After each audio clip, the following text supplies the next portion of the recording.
Hey, hi guys, this is Anna, author of the Zen Parenting books.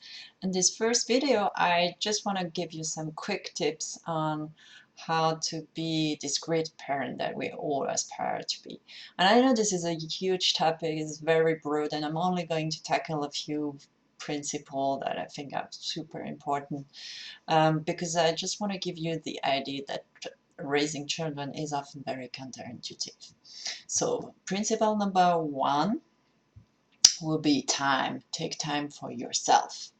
It's not about spending as much time as possible with the child, is really to have your own time also respected.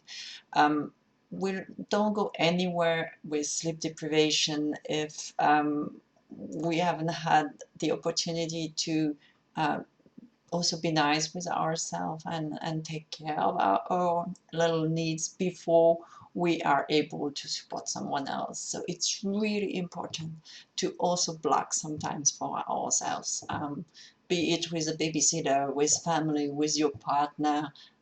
There's no excuse for doing it. Important is when we spend time with our children that we have the the capacity to enjoy the moment. It's quality time, it's not quantity. Principle number two would be to teach them that everything is experiment. Of course, there are some big no's, and you don't want them to play with electricity or whatever, and that you need to make sure beforehand that everything is safe and secure. But for little things, this is how you teach them skills for life. I don't know if it's the same at your place, but at home we always have glasses poured over the tables. This happens almost every day.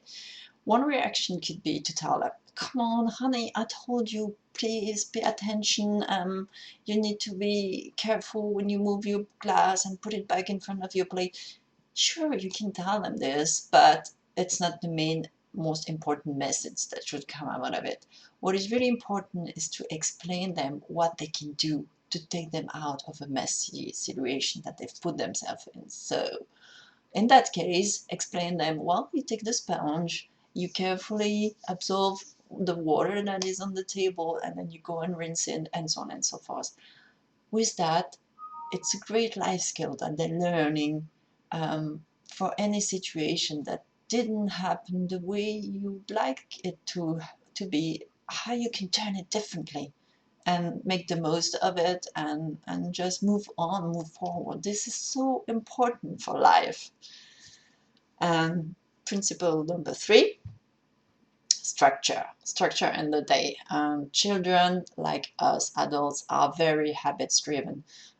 Think about yourself. What do you do every morning first thing? You take a shower? And if you don't, how do you feel? Do you like it? No, because we always do the same thing in the same sequence. And most of our day are driven like this. And this is the same for small children.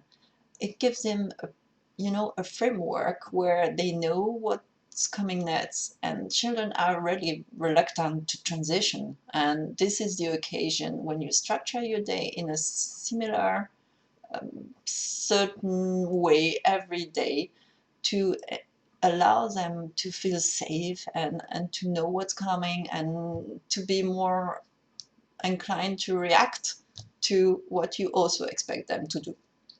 So if you have really a day with some habits, some way it happens, it makes it much more easier for you. I know it can sound at the beginning very disciplined and very constrainful, but I can assure this is the path to freedom and to get children to know also what the family expectations are and how to move themselves around this framework. So I know it's a lot, but I want to at least give you the impression that those three things could be really transformative in your parenting life.